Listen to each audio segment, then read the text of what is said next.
estenda de forma tão global que mude a igreja evangélica no mundo. E com isso, quem sabe cresce a vida de Jesus. Então eu vou pedir, mesmo sentados, mesmo por mesa, nós oremos. Deus abençoe o mundo, o evangelho no mundo, a liderança no mundo, pastores e líderes, enfim. Começar aqui de longe, onde você está. Então volte para quem você está. Olhe para a pessoa com quem você está e vamos orar. Mesa por mesa, por favor. Um minutinho em nome de Jesus, por favor.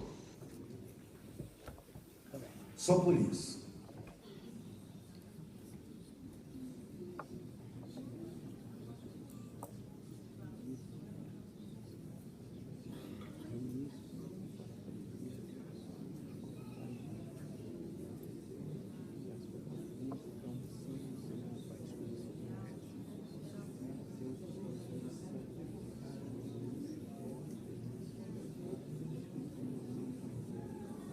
Obrigado, Senhor, por estarmos aqui. Obrigado, Senhor, pelo privilégio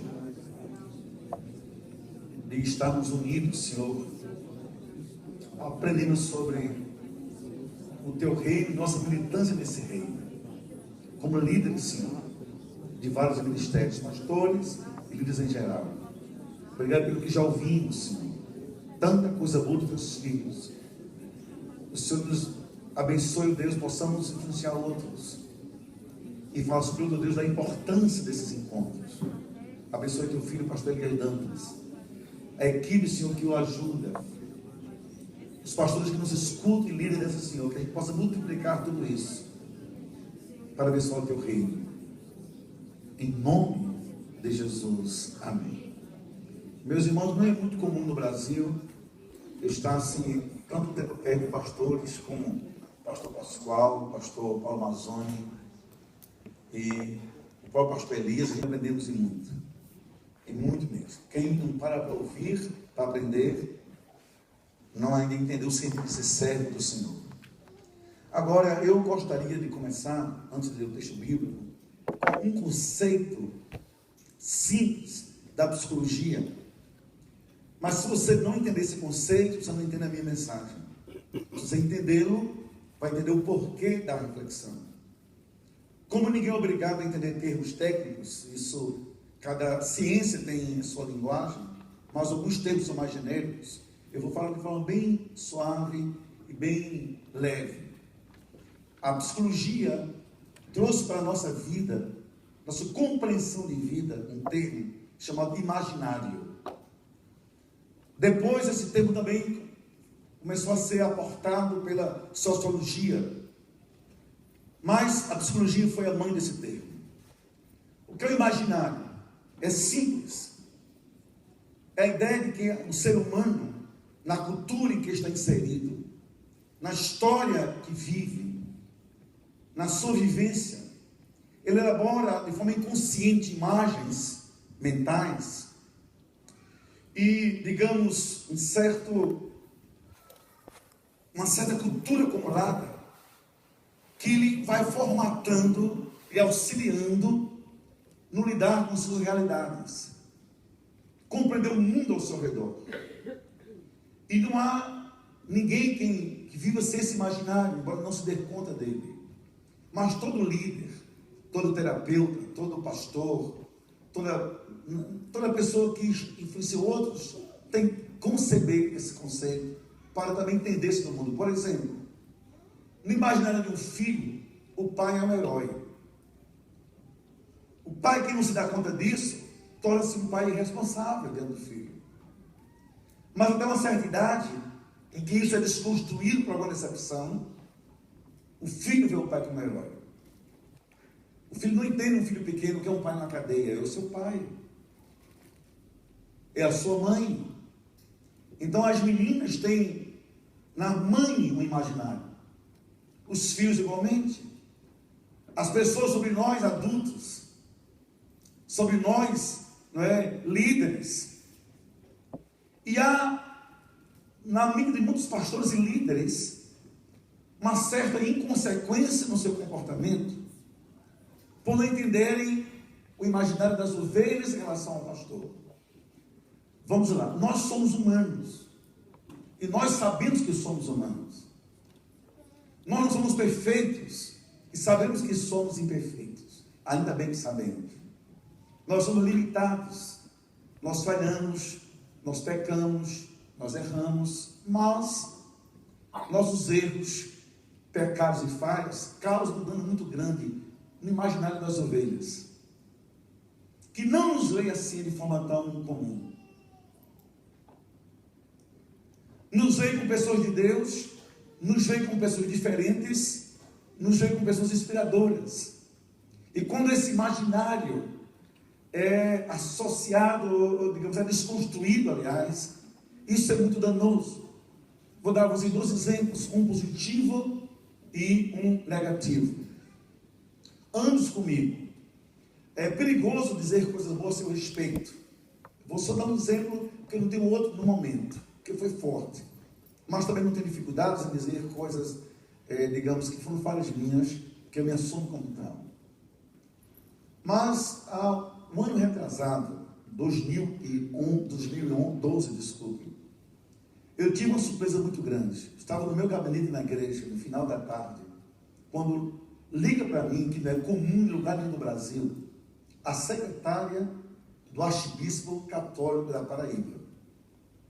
Eu só lhes conto isso porque ele me autorizou a contar e o fez na sua catedral no domingo. Disse: pastor Estevão, um momento só, do Alto Pagoto, que é o nome dele, que ele quer falar com o senhor. Claro que eu peguei o telefone, a conversa foi assim: pastor, o senhor vai estar quanto tempo na igreja? Está aí à tarde, o senhor pode me atender quando? Para não ser arrogante, eu disse: eu dou um jeito, você vem aqui agora. Primeiro, que não é como um arcebispo ligar para um pastor e pedir para ir no seu gabinete conversar. Eu, claro, dei uma geral nas coisas e vinha para cá. Quando entrou no meu gabinete, eu recebi, ele pediu para ficar sós comigo, sem que nada fosse registrado, a não ser um testemunho posterior. Pois não, Donaldo, nos estancamos. Mas a minha sala é de vidro, porta de vidro. Ele botou a mão no bolso, tirou um papel assim, e com os olhos lacrimejando, disse assim: leia aqui, por favor. Isso aqui me traz aqui. E eu não peguei, disse, insisti: que é isso então? Eu acabei de vir no médico. E eu estou com câncer de próstata. Eu achei estranho, porque eu não sou urologista. Por que me procurou? Disse: logo, tá, a pessoa que me veio à mente foi o senhor, logo após a notícia. Por quê? Escute isso, queridos. Lhes digo com tremor e humildade: pastor, eu estou com medo de morrer. Eu estou doente. E eu vim para o senhor orar por mim. Eu tive um susto. Eu disse: Donaldo, claro que eu orar. Mas o senhor tem presbitério seu, padres e tanta gente. Por que procura mim, um pastor evangélico? Olha o que ele disse. Entenda a ideia de imaginário. O senhor não tem ideia, pastor, como eu lhe reconheço e lhe vejo como um homem de Deus. Estamos falando de um arcebispo católico. No seu imaginário, eu não era um pastor concorrente. Eu era um protestante anti-Maria, anticatólico. Eu era alguém com quem podia contar numa hora como essa. E eu disse assim: então você vai me permitir orar como eu gosto de orar nessas horas, quando alguém me procura especialmente. Como? Você ajoelha no alto e eu unjo com óleo. Ele disse: pastor, sem nenhum problema. Nos ajoelhamos, oramos juntos. E ao terminar, choramos juntos. Quando ele foi embora, caiu a ficha em mim. Isso foi em 2012. Eu não tinha ideia de qual era o referencial de um pastor para um homem, do ponto de vista religioso, nesse grau que ele tem. Mas, uma outra vez, foi o oposto. Eu vim para a igreja no domingo, eu não sei quando, mas essa conversa foi um pouco depois de 2013. E quando eu cheguei na igreja, um pouquinho atrasado, uma irmã pediu-me para conversar depois do culto. Disse assim: pastor, estou decepcionado com o senhor. Não foi a primeira vez que eu ouvi isso, ou alguém sentou assim, mas essa veio falar comigo. E foi muito recente. Ele disse: por que, minha irmã? Eu não me lembrava de que tivesse feito nada para feri-la, para magoá-la, decepcionada. Mas realmente não, achei estranho. Porque ela é uma mulher muito elegante. E por que dizer isso para mim? Não houve nenhum contato antes, numa cerimônia que eu falei, numa palavra que eu disse, nenhum gesto meu que pudesse feri-la. Minha irmã, comigo sim, pastor. Por quê? Ela disse assim: eu vinha o culto dessa manhã, eu vim atrás do senhor. E o senhor por 2 vezes passou o sinal vermelho. Escute bem. O senhor me veio atrás. Eu sei que o senhor estava apressado, eu também. Quando meu carro encostou atrás do seu, eu reconheci: meu pastor. Eu disse a mim mesma: ainda bem que não somente eu estou atrasada, vou chegar com ele. Mas eu percebi que o senhor olhou para um lado e para o outro, não viu ninguém e foi embora. Aquilo me chocou, porque eu achei muito simples uma decepção. Mas por isso, não vinha carro, minha irmã. Eu estava apressado. Ela disse: é porque o senhor nos ensinou um dia que a gente deve obedecer os sinais de trânsito. E quando o senhor atravessou, pastor, eu lhe confesso, eu me decepcionei. Eu vim lhe falar para não falar para outras pessoas, porque na minha cabeça o senhor é um exemplo de um homem correto. Quando ela foi embora, eu caí em mim e disse: Senhor, me perdoe por desconstruir uma ovelha minha, uma imagem que ela tinha de mim, como homem de Deus. Olha que responsabilidade pesa sobre nós líderes, mais do que imaginamos. Eu me converti mais ou menos com 17 anos de idade, quando conheci inclusive a Neide. Eu sou de origem de uma igreja assembleiana. Então há nas minhas veias, no meu histórico religioso, um queimou de sangue assembleiano pentecostal. Calma. Mas eu vivi fora da igreja muitos anos, até por decepções. Fui a um retiro batista e lá me converti. Acabamento. Passei a ser acolhido pela primeira igreja batista de João Pessoa, onde eu sou pastor. Com 19 anos já fui para o seminário batista no Recife. Como eu lhes falei na primeira vez que aqui estive, com 21 anos eu era pastor auxiliar de adolescentes. Com 22 anos eu era pastor titular da igreja. 6 meses interino, e no meio do mês de julho de 80 assumi oficialmente. Por que eu estou dizendo isso? Que eu fui pouco pastoreado. Não tive pastores na minha vida. Na Assembleia nem sabia quais eram os 20 do público. Tinha ideia de quem era o meu pastor. Na igreja batista, pouco tempo. Então, um homem de Deus me influenciou muito, o pastor Tomás Muruba. Mas quando eu voltei, já foi para pastorear a igreja que ele deixava ir para a Bahia. Então, minha alma sente sede de pastor. Eu fui pouco pastoreado. E há uma pergunta em mim, que eu quero lançar para nós pastores, mas eu vou mudar o vocabulário, para nós líderes. Que tipo de pastor Estevão gostaria de ter, se ele fosse ovelha? Que tipo de líder eu queria ter, se fosse membro de uma célula? Se eu fizesse parte de algum ministério da igreja. E eu quero mergulhar com você no imaginário das ovelhas, dos liderados. Que eles gostariam que nós fôssemos de verdade.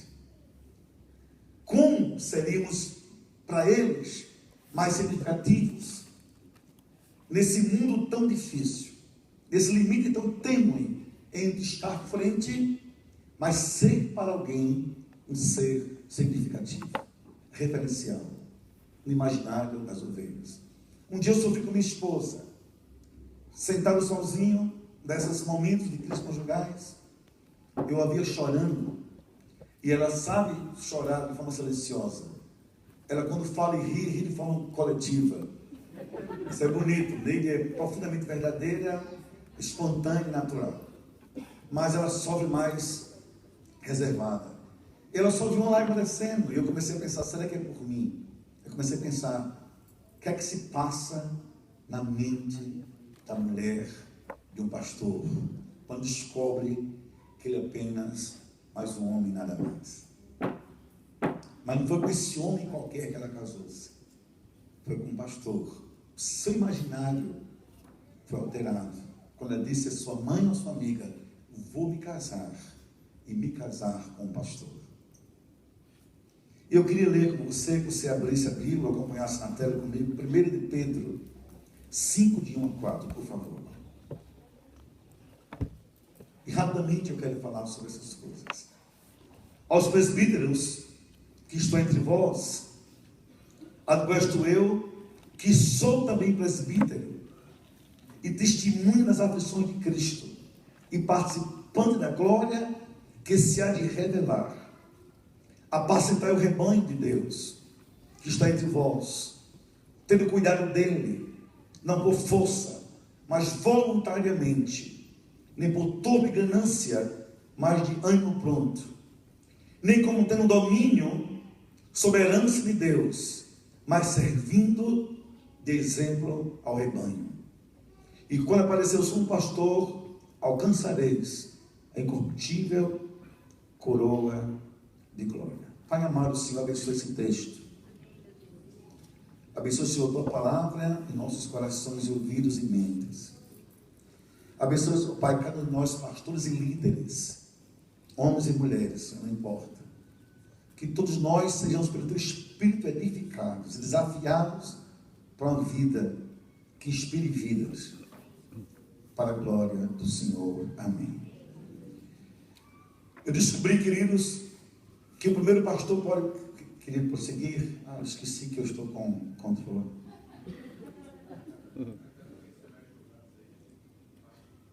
Isso. Eu queria um pastor, olha só para a tela, que me inspirasse uma espiritualidade focada na comunhão com Deus. Eu queria um líder, como eu queria Estevão, ser pastoreado, ter sido pastoreado, ser ainda hoje assim, se eu fosse ovelha, por alguém que fosse apaixonado pelos valores espirituais, tivesse um desapego real às paixões carnais da vida, que me inspirasse em oração e consagração, e sobretudo, fosse para mim a encarnação da graça de Deus. Porque eu digo isso? Eu me lembro do meu tempo de adolescente, já lhes falei, não vou repetir que tipo de igreja.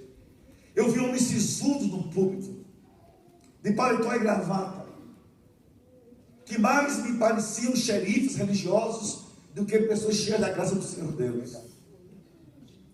Lá vi meu pastor, tinha medo.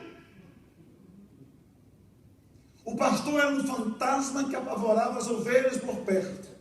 Lembro-me, na minha mente adolescente, as meninas ajeitavam os vestidos, as mulheres ajeitavam o cabelo, os totóis, aqui em cima.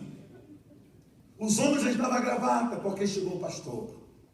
Como se o pastor fosse, assim um fantasma de uma estética religiosa que a gente tinha que aparentar na sua presença.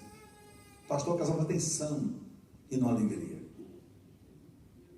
Eu me lembro de ver aquele homem só reclamando sobre futebol, bola, praia. Eu tenho um trauma.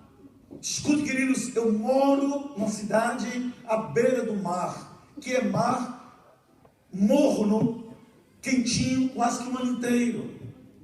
E eu me lembro que nós fomos para um passeio, um passeio da igreja, um retiro, uma conferência, não me lembro, fomos todos em cima de um caminhão, para uma praia na Paraíba. Lembro como se fosse hoje, éramos 12, 13 garotos, e levamos uma bola escondida, porque seria o dia livre, atrás do evangelismo e a noite culta. A gente pensou, o dia livre não, necas, bola, a praia, de tarde folheto, de noite culto.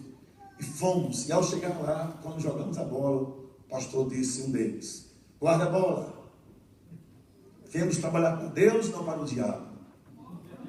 E nós aprendemos com adolescentes que bola era coisa do diabo.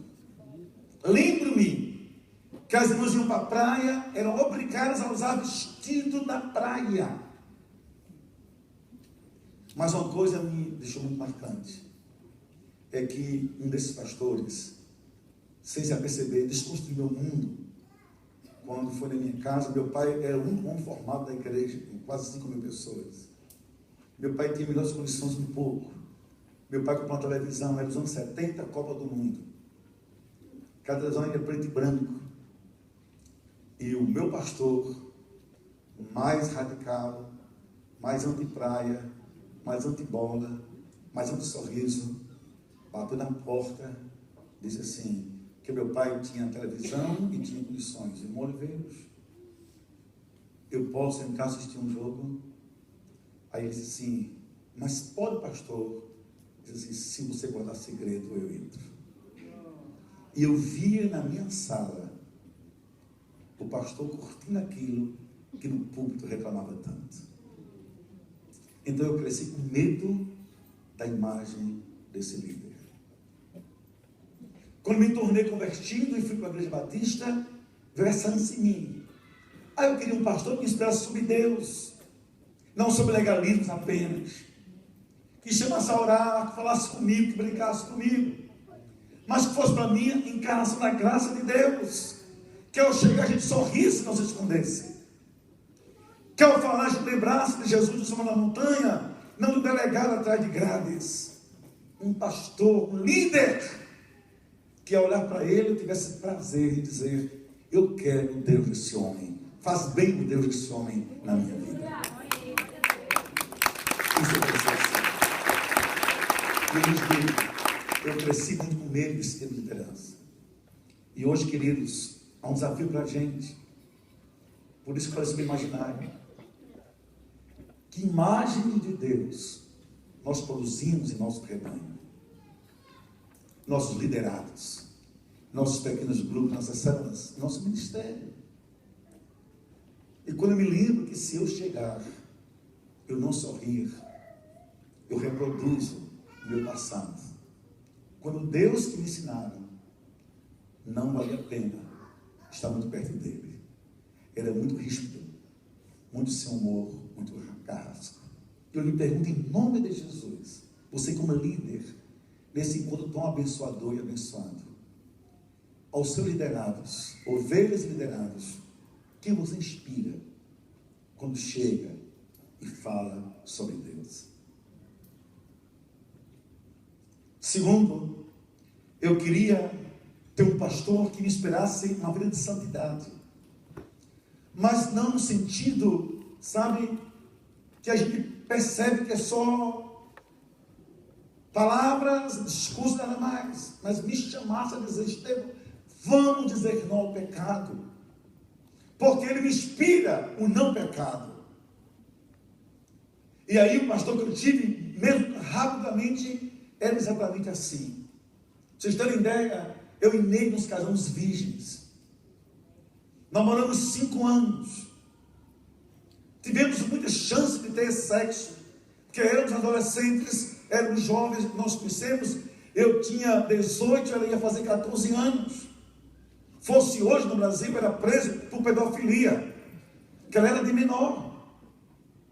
Namoramos 5 anos, aquela época do hormônio, sabe, da libido, daquela energia no nosso corpo, da paixão, do amor.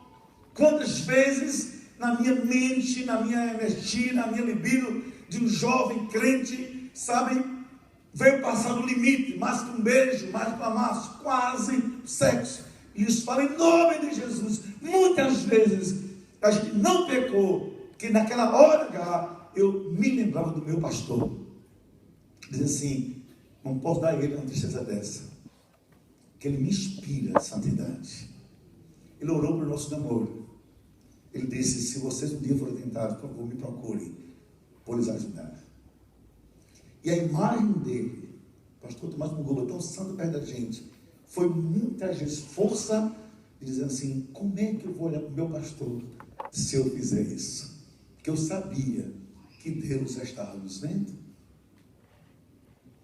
Um pastor que inspira a santidade, um líder que inspira a santidade, Escute, é uma espécie de freio também para o impulso do pecado das ovelhas dos liderados. Porque quem inspira a santidade diz não ao pecado.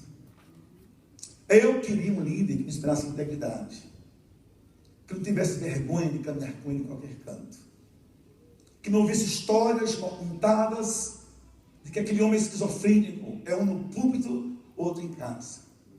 E aqui eu lhes falo com muito tremor, amor e sofrimento. E 27 anos de consultório clínico, escute isso. Uma das coisas que mais me cansei de ouvir foi filhas de crentes, filhos de crentes, e recentemente, mulher, esposa de pastores, abriu o coração para dizer: o senhor conhece meu pai na igreja, mas eu sei como é ele em casa. Como eu vi isso? Como eu vi isso? Aliás, como escuto ainda. Hoje menos, que eu não vivo em consultório, mas vivo percorrendo muitos outros consultórios pelo Brasil afora. Como escuto isso? Ah, pastor Estevão, meu pai na igreja, ou meu pai no que faz, nem ser meu pai, o pastor, mas o diácono, o líder, sabe, é cordato, é alegre, é sociável, e está na porta, e fala com irmãs, com os irmãos, e abraça em casa, se entrega no quarto, e nem fala com a gente. Ah, pastor Estevão, quem me dera que meu marido me amasse como na igreja. Ah, pastor Estevão, você vê aquele homem pregando força, poder, fogo, ou aquele líder lá onde o senhor está, pastor, você não sabe, em casa mal fala comigo. É um marido rude, esquisito. Eu suplico amor, eu medio carinho, mas pense na igreja que ele em casa é daquele jeito comigo. Se eu fosse uma ovelha, volta ao meu passado, como eu queria um homem que me inspirasse assim, ser inteiro, de tal maneira que pudesse dizer assim: o homem que o senhor veio no púlpito, ou no pequeno grupo, ou no ministério, ou no coral, tenha certeza, ele também é assim em casa.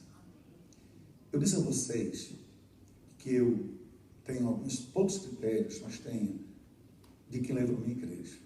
Eu falei sobre 3, são 5 critérios, vou dizendo aos poucos, eu termino. Esse é o 4. Para eu levar um pastor na minha igreja, eu preciso conhecer a esposa dele primeiro. Porque se uma mulher cabisbaixa, olhos perdidos, olhos sem brilho, corpo somatizando dor, solidão, sofrimento, eu não levo. Escute, queridos, a família do pastor reflete a sua alma, o pastor que tem, quem é de verdade, e reflete muito. E eu, como terapeuta, todo terapeuta, não somente eu, aprende a interpretar os olhares, os gestos, o corpo, porque tudo isso fala de quem somos de verdade e como fala. E eu não levo para pregar na minha igreja um colega ou um líder cuja família e esposa reflitam um ministério esquizofrênico, que falta integridade no caminho da vida. Mas eu queria um líder assim, era como eu queria. Se assista, vem à minha casa escutar música comigo. Pega meu computador e abre aí um programa. Vê meus sermões. Vamos jantar comigo um dia. Vamos jogar bola um dia. E eu senti, eu conto a vocês uma história da minha igreja. Quando eu completei 20 anos de pastorado, estou com 35. Cheguei à frente minha esposa, meus 2 filhos, um casal, na época eram solteiros, e eu disse assim para eles: minha igreja, se eu não puder ser pastor desses 3, não preciso ser pastor de vocês. Porque para mim isso não é emprego, eu tenho como viver melhor, inclusive, financeiramente. Eles são a verdade ou a mentira do meu ministério. Porque eu sofri muito nos Estados Unidos, quando minha igreja completou 1000 membros, eu me perdi. E Deus usou um missionário americano, aliás inglês, me abriu uma porta nos Estados Unidos, para a gente estudar, passar um tempo. E foi a primeira vez que eu levei um tapa na cara de Deus pela minha família. sabe, dessas camas tipicamente americanas, Super King, nós 4 deitados, um programa assim patético na televisão, besterol e muito frio, e nós 4 nordestinos. Não tinha o que fazer. Então, sentado, comecei a alisar a cabeça do meu filho, porque não tinha o que fazer mesmo, não vou mentir para vocês. E foi assim consciente, do meu lado Thaís e do outro lado Neide. E daqui a pouco, olhando a televisão, nada, alisando a cabeça do André, alisando, percebo a minha mão molhada, como se tivesse nele uma ferida, eu houvesse estourado a ferida. Uma bolha, eu houvesse feito. Eu puxo minhas mãos, olho, acho estranho, mas aquele me inquietou, até que eu peguei o rostinho de André, que tinha 15 anos, e virou assim, virei o rostinho dele. Ele estava chorando, mesmo uma olhada, sem perceber se era um lágrima do meu próprio filho. Aí eu disse: André, o que é que houve? Eu lhe feri, lhe magoei, filho, o que é que houve? Olha que resposta: não, pai, eu estou 15 anos chorando de alegria, porque há 15 anos eu espero, faz meia hora que isso alisa a minha cabeça. 15 anos eu espero por isso. Ah, meus irmãos, eu tive vergonha de mim mesmo. Aquelas minhas mãos anunciavam uma omissão de carinho, crônico. Disse: Deus, como é que pode Deus? Tu sabes que eu não sou um ser ruim, eu não sou mau, mas o meu filho espera 15 anos para eu gastar meia hora de carinho com ele. Que tipo de pai eu sou? Como nutro a minha família? Aquilo suscitou um debate em família. Desliguei a televisão, mãos molhadas, a alma molhada, a alma encharcada, e a dor veio. Vamos conversar um pouquinho. Foi pior para mim. Porque tem momentos que você ser confrontado faz mal, se você não estiver preparado. Senta aqui nos 4. Conversa, vai ver. Disse: André, de 0 a 10, que nota você dá ao seu pai e filho? O que é que eu pensei? Eu havia pedido perdão pela ausência do carinho. Estava nos Estados Unidos, eles comigo, então eu era o herói da família. Trouxe minha filha para a América, eu já tinha mais de 30 anos de idade, então eles diziam: papai é o máximo. Minha mulher tem um sonho de ir para os Estados Unidos, estava ali comigo, o que é que eu esperava? Pai, 10. Nós estamos aqui, pai, no Texas. Cadê o senhor? André, de 0 a 10. Ele pensa, quando ele começou a pensar, já fiquei chateado. Vai pensar. Ele disse: pai, quer falar a verdade? 6. 6? É verdade, é muito aqui, pai. Mas não foi bom viver, chegar até aqui, o senhor longe da gente. Aí as histórias começaram a surgir. Cada um contava. Quando eu nasci, o senhor estava pregando fora. Eu levei uma queda, o senhor não estava em casa. Eu fui para o hospital, o senhor estava dizendo: pai, o senhor é uma bênção para os outros, mas é muito ausente na nossa vida. Aí eu fui caindo ficha de que eu tinha que me reformular para ser para a minha família o pastor que eles queriam ter. E nem sempre eu conseguia ser. E não sabia que eu estava sendo de verdade. Mas eu queria muito um pastor cuja vida fosse testemunha da graça de Deus. De viver aberto para isso, em casa, na igreja, na rua. Do abraço, do afago, do carinho. Isso me tornou um ser exatamente assim. Eu lutei contra mim mesmo, e aqui eu digo aos homens que me escutam, queridos colegas. Eu fui produzido culturalmente para ser um homem frio, um homem rude. Meu pai era agricultor. Meu pai cresceu na enxada, no sertão da Paraíba, onde eu nasci. Depois dessa enxada, foi ser delegado de polícia. Entendeu? Meu pai deu ordem de prisão a Frei Damião. Por isso nós quase morremos de fome. Ele foi demitido. Ele foi convertido e teve esse confronto com o catolicismo no sertão paraibano. Então eu vi meu pai de revólver. Eu e meus irmãos, todos anos 8. Vocês viram que 2 morreram. Crescendo com palmatória. Meu pai tinha em casa uma palmatória. Nós tínhamos medo de aniversário. Que cada erro você é apanhado a sua idade, o seu nascimento. 10 anos, 10 palmatórias. Então aquele aniversário era um trauma. Foi assim que eu cresci. Isso sem querer eu reproduzir para a minha família. Ser, ponto, meu pai íntegro, correto, mas seco como o deserto. Comecei a ser assim. E Deus deu minha mulher carinhosa, mulher alegre, que de alguma forma me incomodava. Deus deu meus filhos lindos, que me amavam. Mas eu era no púlpito um sucesso. Em casa, eu era um homem de desertos. Escute, pastores e líderes queridos. Ninguém constrói vidas somente com sermões, estudos e orações. O carinho nutre a alma da gente. Amém. Nutre. O afeto reflete a graça de Deus. Quando você é um líder, pastor ou não, você aprende a cuidar, a abraçar, a afagar, a ouvir, a sorrir. Você não tem ideia. Não imaginando que ele vem, me escuta, que você convive. Você é também canal que inspira um pouco da graça de Deus. O Deus que abraça, também abraça no abraço do pastor.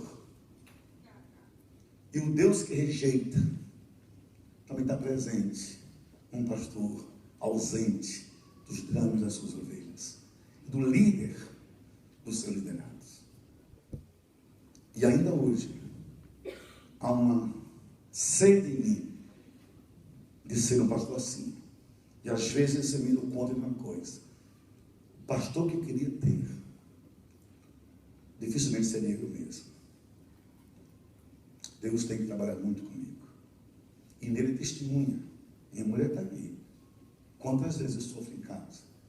Eu digo a mim mesmo: eu não sou assim. Não queria ser assim. Vou contar a vocês uma coisa muito triste, mas um pouquinho na frente, para vocês entenderem. Agora, eu queria ter um pastor e um líder. E aqui, porque os líderes também são pastores do cuidado, que caminhasse comigo nos dramas e nas crises da vida. Vou lhes falar uma coisa muito triste, que eu tenho, não vou dizer que tenho vergonha de contar, mas tenho vergonha do que aconteceu e conto de forma pedagógica e preventiva para que você não erre como eu errei. Eu tenho no domingo 5 cultos. Isso faz uns 4 anos apenas. Sempre foram 4 cultos, mas 5 ultimamente. Então no domingo, assim, à noite eu subo, vou usar uma linguagem bem igrejeira, bem religiosa, bem nossa. Eu subo no altar às 4:30 da tarde, desço às 10 da noite, que um culto emenda com o outro, não tem tempo de sair. Eu geralmente prego 50 minutos, 1 hora. Quando eu acabo o culto, estou com os pés inchados, varizes doendo, estou suado, quero usar sempre uma camisa por dentro, que eu vou transpirando, e vou para casa. Não janto fora, eu vou para casa, preciso colocar os pés na água morna, lanchar em casa. Saio do espaço gospel, escute isso. No segundo culto, eu vou para casa cansado. Ao passar na esquina de onde fica a igreja, eu vejo um corpo no chão. Corpo no chão, jogado no chão. Ao redor do corpo, muita gente.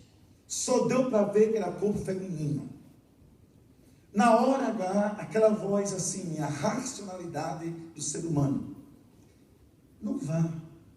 Você já pregou, já fez para Deus, já deu a sua cota, Deus já me compreende, vai para casa descansar.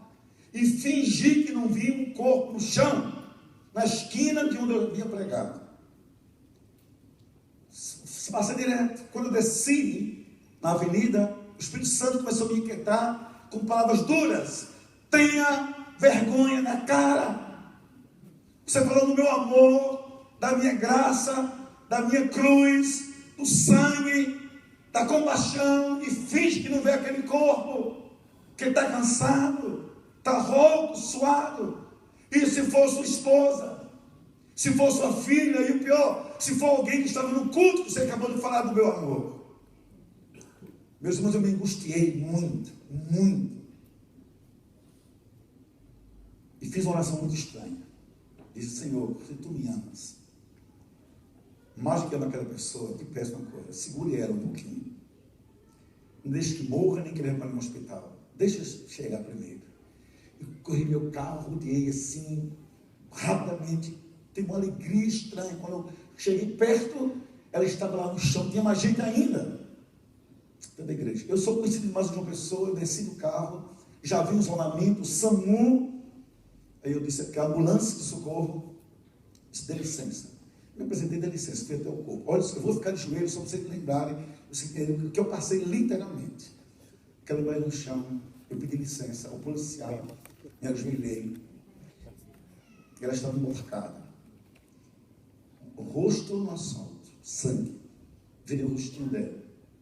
Quando eu virei o rostinho dela, ela só disse 2 palavras. Só essas. Em sangue, já quase morrendo. Pastor Estevão. Era meu ovelha, estava no culto. Como que dizendo bem que o senhor veio, eu não vou morrer mais. O senhor chegou o socorro. Ela nem sabia que por mim ela ficaria assim, sem socorro.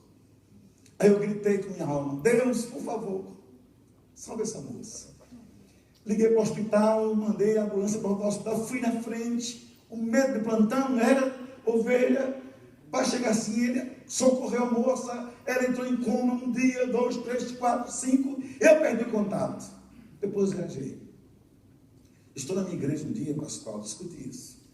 Sinto uma dor estranha no meu gabinete, uma dor em mim como quem vai infartar. Eu queria gritar, não tinha fôlego, queria força, não tinha. Eu só sei de uma coisa, comecei a desfalecer. Nem clamei pela secretária. Quando eu me dei conta, já estava no hospital, em cima de uma maca, no corredor, um hospital da Unimed na minha cidade. Com aquela beca verde, que lembra você o quanto você não é nada quando está no corredor do hospital. Uma camisola ridícula. Eu acordei no corredor, não sabia, até aquele momento não sabia de nada. Aí passa um médico, passa outro, ninguém olhava para mim. Eu era nada, um verme. Deu me lembrando, estava aquela moça no asfalto, que também você passou, nem olhou, não olhou, são esses médicos. Era apenas um paciente a mais que incomodava plantonistas. De repente, passa o médico, olha assim espantado, como que diz, eu conheço essa feiura. Volta, confere quem é que está ali, pega um celular, um rádio, faz comunicação, ele mesmo pega a máquina, leva para um apartamento, bota soro, liga e vem remédio, vem enfermeiro, enfermeira, bota o remédio, daqui a pouco pego ele pelo braço, quando ele ia saindo. Doutor, vem cá. Pois não. Bem seco. Eu não lhe conheço. Por que você faz isso por mim, tão de repente? Me pegou no corredor, me colocou nesse quarto, me medicou, está indo embora. Quem eu sou afinal? Irmãos, escuta, esse médico para. Diz assim, na verdade, não lhe conheço. O senhor não me conhece. Nem eu lhe conhecia. Só sei o seu nome. Mas alguém na minha vida que lhe conhece muito. Quem é, doutor? O que é que eu tenho? Ele disse, o senhor teve uma crise crônica de cálculo renal. Foi tão intenso que eu desmaiei. Mas, pastor, um dia, um domingo à noite, uma filha minha foi acidentada. Ela quase morria. Ela ficou quase 20 dias em coma. Ela saiu. E quando ela ficou boa, disse, pai, se um dia o senhor puder, ligue para baixo do Estevão, porque foi ele que socorreu minha vida. Eu sou o pai daquela garota que o Senhor ajudou a não morrer. Ele nem sabia que por mim ela quase morria. Eu entendi, a partir desse drama, que pastor, que líder, tem que criar caminhos entre o púlpito e as dores da vida. Entre o púlpito e os dramas de quem vive perto da gente. Porque, irmãos, diga a vocês, quando eu estou cansado, chateado, estressado, revoltado, desanimado, quando eu ouvo a voz maligna, deixa, desista, vai ser senador. Só daquela voz. Coisa que eu mais gosto é quando vem um colega pastor, diz, Estevão, vamos conversar. Eu também sou como você. Também sinto dores. Porque quem convive com nossas dores também medica a nossa alma com gotas abençoadoras da graça de Deus. Graças a Deus. aprenda técnicas, leia livros, ouça sermões, se especialize, se prepare, venha em encontros como esse, não perca o próximo. Tudo isso é bom e bom demais, mas só consegue ser líder de verdade quem toca a alma das pessoas. Vinde a mim cansados e oprimidos, quem mais quer adorar, eu tenho mãos e eu vos aliviarei. Faça isso em nome de Jesus, como eu queria.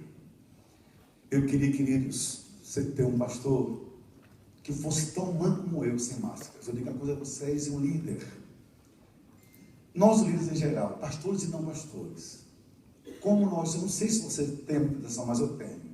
Quando somos tentados constantemente a usar máscaras e a formalizar aquilo que Deus humanizou e nada mais. Quando me chamam para uma cerimônia, eu não me sinto pastor, você não pode fazer uma gravata. Quando me chamam para alguma coisa, sabe, eu preciso ter uma performance diferente do normal.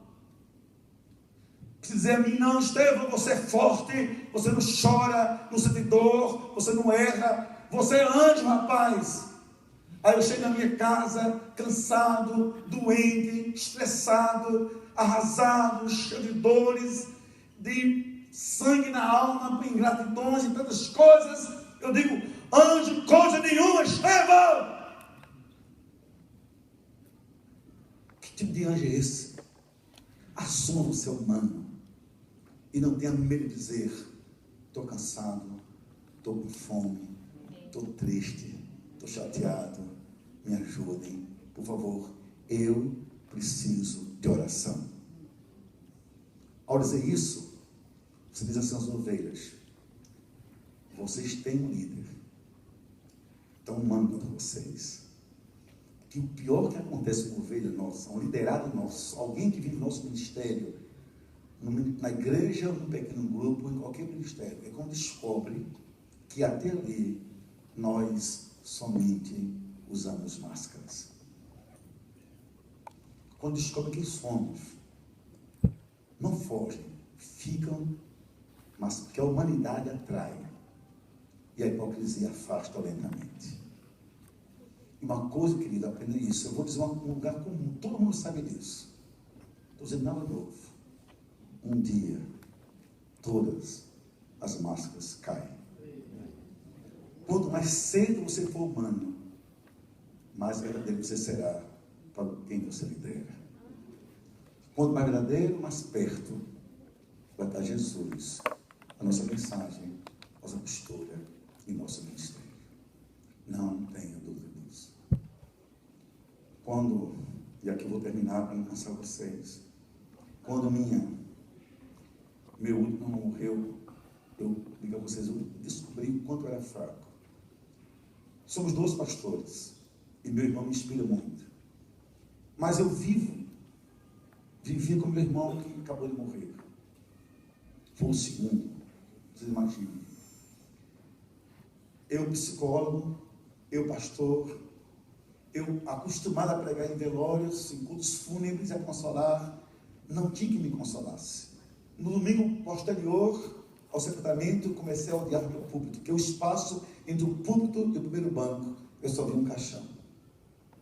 Eu disse, não suporto mais essa igreja, não suporto mais esse local, não aguento. Era muito forte na minha consciência aquelas imagens de meus irmãos que eu sepultei. Eu fiz uma carta e entreguei em minha igreja. Entreguei mesmo. E a igreja compreendeu que aquele era dor, e por misericórdia, na hora, não levou muito em consideração, me mandou para um resort em Alagoas, hotel Maragogi, e disse, fica você não, pastor? Depois a gente fala. No último dia, naquele resort, no último dia, nós fomos pagar os extras no balcão. Aí tinha uma carta, escutem isso. Peguei a carta, disse, olha, ontem alguém deixou aqui para o senhor, e disse, só entregue na saída. Quando eu abro a carta assim, meu pastor, eu soube que o senhor vai deixar a igreja. Eu soube que é pela sua incapacidade de lidar com o luto e com a dor que lhe atravessa o coração. Parabéns, meu pastor, por assumir essa dificuldade. Mas entenda, nós estamos aqui para ajudá-lo, que nós precisamos do Senhor. Colocou assim, começou a me ferir lentamente. Não me faça crer que aquele homem no púlpito era tudo mentira. Não me faça crer que aquelas mensagens de otimismo, de fé, de esperança eram só retórica e nada mais. Não me faça crer que aquele meu pastor não era de verdade. Porque, pastor, nós também queremos ver chorando, para nós estamos orando pelo Senhor. Nós queremos lhe ver sentindo uma verdade, a dor de cada um de nós. Que saiba, desde aquele sepultamento, a sua dor passou a ser nossa dor, mas a sua fuga será a nossa decepção. Colocou assim no final: seja humano e fique. E eu me redescobri na minha própria dor. A minha humanidade revelou-me o homem que eu era. Eu era um homem, pastor, e não um pastor super-humano. Nós temos nossas fragilidades. Nós líderes não somos completos. Mas ao vivermos humanamente sem máscaras, nossas verdades, nossas fraquezas, pedimos ajuda a quem pode nos ajudar, nós não vendemos a imagem de uma pessoa incompleta, mas a imagem de uma pessoa verdadeira. Mas quando descobrem que somos de verdade, e que aquilo tudo não era fortaleza, não, a não ser uma aparência, aí o pior, descobrem quem somos, e que nós não somos, ou não éramos verdadeiros. Então eu queria muito, pastor, fosse assim, humano como eu.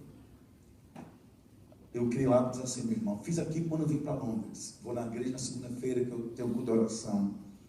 Irmãos, vou viajar, orem por mim. Não tenho dificuldade nenhuma. Me ajoelho, a igreja fica em pé e põe a mão sobre mim. E tem uma linha de oração que vem e coloca a mão na minha cabeça. Já fiz tudo isso. A igreja diz assim: Deus leva o nosso pastor em paz com sua esposa. E de acidente, eu digo amém. Turbulência, eu digo amém 2 vezes. E eu digo depois amém, amém, Senhor. E quando eu me levanto feliz, porque um homem pastor foi abençoado pela sua igreja. Isso é maravilhoso. E eu queria terminar. Eu queria ser um pastor, eu queria ter um pastor que me ensinasse, um líder, sabe, que me ensinasse e inspirasse paixão pelas coisas de Jesus. Queridos, eu quero terminar com isso.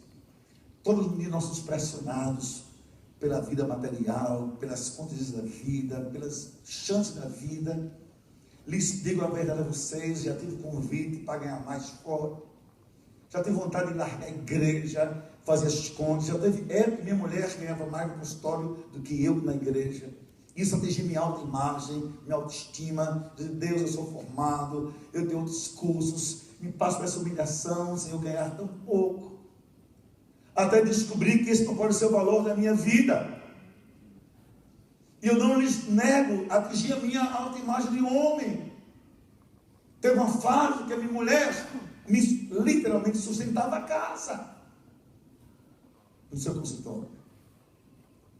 Muito. Mas o que eu queria? Eu queria paixão por terrenos, patrimônio, por carros, por títulos, por posses, por dinheiro. Eu queria paixão pelo reino de Deus. Digo, Senhor, quanto mais eu pensar essas coisas, eu formato a minha mente nesse tipo de percepção da vida, Senhor, não vou por ti me apaixonar. E eu também fui instruído até, assim, levando até complexo. Você está no Nordeste, na Paraíba, você é um Zé Ninguém, vai ser sempre assim. Então, carro, um emprego, o que fazer? Envie as tentações, dei aula em faculdade, sabe, implantei curso de faculdade, tive consultório, até que eu disse, Senhor, essa não é a minha paixão. E nele, sabe disso, quando descobri que eu ganhava muito mais como terapeuta que como pastor, disse, nele eu vou deixar o consultório. Porque o que eu fico pensando, cada cliente é mais um dinheiro que entra, é mais uma consulta. Quando mais cresci em mim, menos valor o rebanho tinha para mim. Eu começava a dar menos a quem também me dava pouco, e a dar mais a quem me retornava mais. Acabei com essa história, fechei tudo. Mas, Senhor, me ensine a ter paixão pelo teu filho, teu reino e tua causa. Aí Deus começou a abençoar a minha vida, abençoar a igreja, crescer, e eu tomei uma decisão. Eu sou seletivo, eu não sou preconceituoso, entende a diferença? Eu só quero na minha vida, na minha companhia, perto de mim, literalmente, líderes, pastores, diáconos, presbíteros, homens de Deus, que me ajudam a ser mais crente, a ter mais paixão por Jesus. Eu não quero pessoas que me estimulem a pensar só a matéria, as coisas e o reino para depois. Que vamos pregar, vamos orar, vamos juntos nisso, vamos, porque eu estou aqui, porque eu tenho paixão por Jesus Cristo, por quem ama Jesus Cristo. Paixão mesmo. Paixão mesmo. E quando eu ouço pastores que temos ouvido, e que estamos ouvindo, porque eu sei parte das lutas do pastor Pascoal. Vocês veem, moro em Curitiba, uma grande igreja. Hoje eu dizia assim a ele: Pascoal, quem nos vê hoje não tem ideia do que passamos ontem. Não conhecia a história do Paulo Mazzoni, conhecia um pouquinho do que ele falou ontem. Não conhecia detalhes tão delicados. Por que quer estar perto deles e de outros? Porque quem nos faz, quem nos inspira Jesus, nos faz nos apaixonarmos mais por Jesus. Líderes queridos, a gente vai embora daqui a pouco, depois da sua ministração, termina esse encontro. Eu lhes peço, ao mundo que nos espera, ovelhas e a liderados que nos esperam, por favor, inspirem vidas, inspirem sonhos, inspirem amor, inspirem Deus, sejam verdadeiros, de tal maneira que digam sobre nós: esse líder me faz falta, esse pastor é uma bênção, porque me inspira a viver mais perto de Deus. Se assim nós conseguimos fazer, vidas que inspiram vidas, são vidas que entenderam que viver é refletir Deus no mundo. Obrigado, que Deus abençoe a todos, em nome de Jesus. Amém. E eu queria fazer uma oração, mas podemos ficar nesse instante. Ontem, pastor, pode subir aqui, por favor, querido Azaf. Pastor Paulo Mazzoni fez um momento lindo de oração nos nossos pastores. E eu queria fazer algo um pouquinho diferente, mas no mesmo caminho. Eu queria pedir agora, por favor, que todos os líderes que não são pastores, todos que não são pastores, venham aqui à frente agora, por favor. Diáconos, presbíteros, líderes de pequenos grupos, de algum ministério, venham aqui, por favor. Homens e mulheres, não importa. Todo mundo. Vamos fazer por 2 etapas. Os que não são pastores necessariamente, venham para cá. Bem aqui à frente. Isso. Está chegando um pouquinho mais. Pode vir para cá mesmo. Vem para cá. Agora eu vou pedir que todos os nossos pastores, por favor, cheguemos perto deles, por favor, para impor as mãos sobre eles.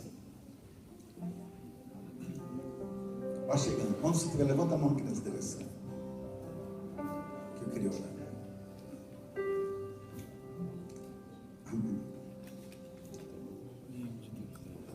Se você puder, ou botar a mão no ombro, ou pegar na mão, conforme o seu nível de conhecimento e intimidade, por favor, se aconchegue mais, por favor, pegue a pessoa, bota a mão no ombro dela, se você puder fazer isso, ou pegue na mão dela, dê as mãos. Quando nós pastores estendemos as mãos, Pai amado Senhor, o ministério de Deus é um grande privilégio. Ó Deus, é lindo, Senhor, a tua chamada, os desafios de servir o teu reino. Dá que possamos, ó Deus, ser os líderes, pastores, diáconos, presbíteros, Senhor, igreja de pequenos grupos, disseram ao Senhor, tem louvor, quem for o Senhor? Pessoas inspiradoras. Que inspiremos, Senhor, a tua graça, o teu amor, a tua compaixão por esse mundo lá fora. E que haja um mover no mundo de vidas. Porque o Senhor se move dentro de nós. Nós sejamos inspiração para quem não te conhece, ó Pai. Vidas aprovadas. Que vidas que se parecem com Jesus. Nos faça, Deus, mais verdadeiros a cada dia. Mais apaixonados a cada dia por ti, Senhor. Mais prontos para servir, para derramar graça. Tem de nós misericórdia. Nos ajude. Em nome de Jesus. Amém. Amém. Amém. Deus abençoe a todos. Deus abençoe a todos.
Amém?